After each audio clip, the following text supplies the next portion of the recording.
Paparan dari negeri di bawah bayu, inisiatif penanaman padi 2 kali setahun berupaya gandakan budaya pertanian komersial berasaskan pertanian sara diri. Laporannya terus saja bersama Anissa Daulas di Kota Kinabalu.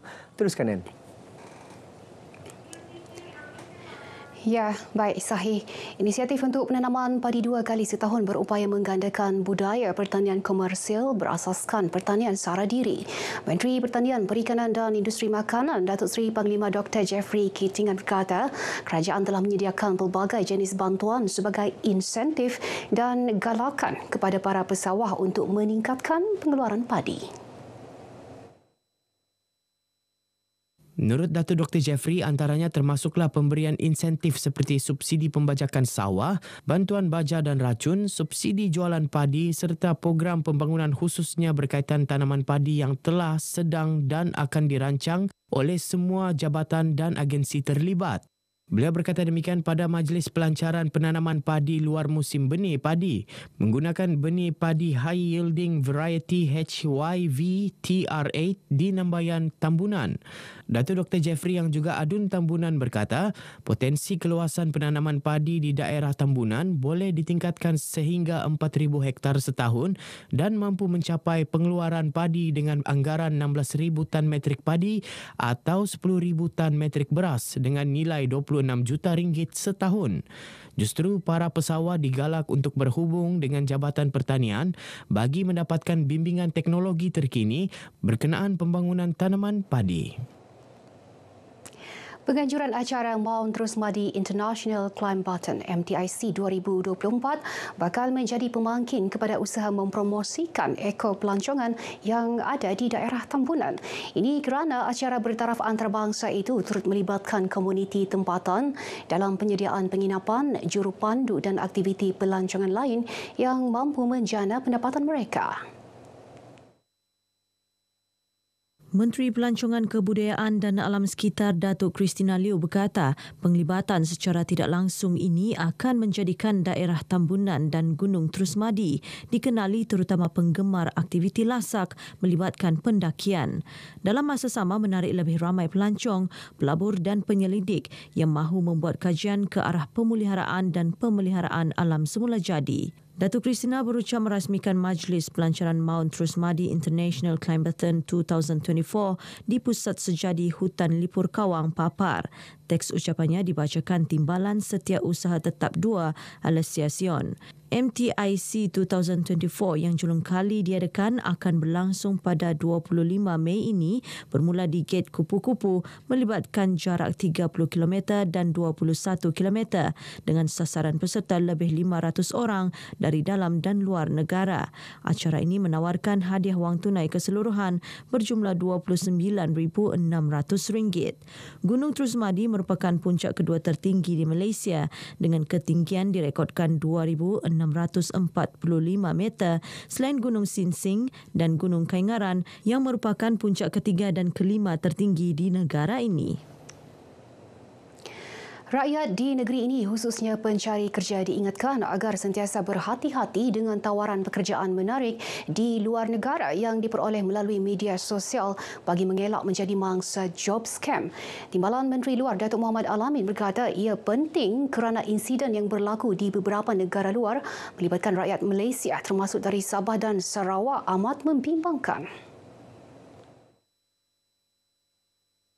Ketika ditemui RTM di Membakut, Datuk Mohamed Al-Amin menegaskan pihaknya mengambil serius perkara tersebut yang membawa mudarat dan mengancam nyawa.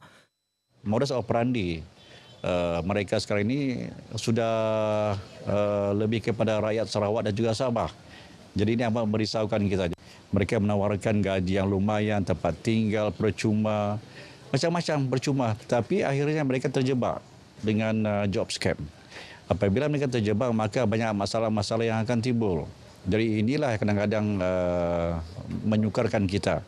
Bahkan sampai menggugat nyawa mereka.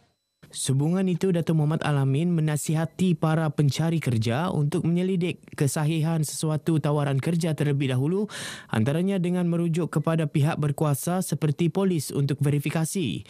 Tambahnya, Kementerian Luar Negeri juga akan mengadakan kolaborasi dengan pelbagai agensi untuk mengadakan program kesedaran mengenai job scam kepada masyarakat. Masyarakat Tionghoa diajak untuk terus memelihara semangat toleransi dan hubungan baik antara kaum selain terus memberi kerjasama yang baik kepada pemimpin. Ahli Parlimen Kimanis Datuk Muhammad Al-Amin berkata ini penting bagi memastikan kelancaran proses pembangunan khususnya di kawasan berkenaan. Kerjasama di antara rakyat, semua masyarakat termasuk Tionghoa bersama dengan pemimpin harus kita teruskan. Kerana itu adalah kunci untuk kita menjamin kelancaran proses pembangunan di kawasan kita.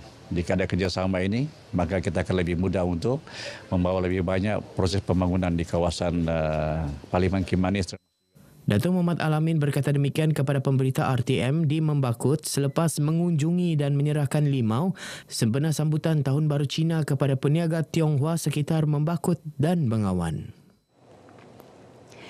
Penduduk kampung Togop Darat Ranau menarik nafas lega apabila pemasangan satu unit tangki air graviti menggunakan sistem penapisan air membran dan paip dari pusat tadahan air ke kawasan perumahan siap sepenuhnya. Program air bersih untuk komuniti itu dilaksana sebuah badan bukan kerajaan NGO Islamic Aid Malaysia IAM menggunakan dana yang diperolehi menerusi tanggungjawab sosial korporat CSR Etika. Pembekalan air bersih itu sekaligus menamatkan penggunaan air oleh penduduk setempat dari Sungai Togop serta melalui sistem air graviti yang dibangunkan penduduk kampung sejak 20 tahun lalu. Apa yang penting dalam program ini sebenarnya adalah air yang dirawat, ya. Kerana seperti yang kita sedia maklumlah, kerana air ini dia macam-macam penyakit daripada air, ya. Jadi kita nak pastikan mereka mendapat air bersih yang terawat dan tidak kotor lah. Sebenarnya projek bekalan air bersih ini bukannya yang pertama yang kita adakan. In fact ini yang kali 19 yang kita sediakan bekalan air bersih kepada penduduk kampung yang memerlukan. Merasakan sangat selesa sebab dalam 60% itu yang dahulunya tidak mendapat air sekarang sudah mendapat semua. Dan akan datang kami mengharapkan lagi kepada NGO ini dapat menyumbang lagi keperluan-keperluan yang kami belum dapat. Sebelum ini kami punya bekalan air dibantu oleh Jabatan Kesihatan dan boleh juga mencukupi yang masih penduduk kurang. Tapi sekarang penduduk Kampung Togop Darat mau hampir 1,000 lebih penduduk. Sebelum ini tidak mencukupi. Dari inilah kami sangat berbangga kerana diberi sumbangan begitu yang berharga.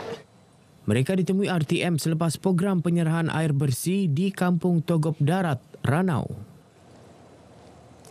Baik, sekian paparan dari Sabah untuk petang ini. Dari sungai hingga ke segara, Palestin pasti merdeka. Kembali bersama Sahih. Silakan, Sahih.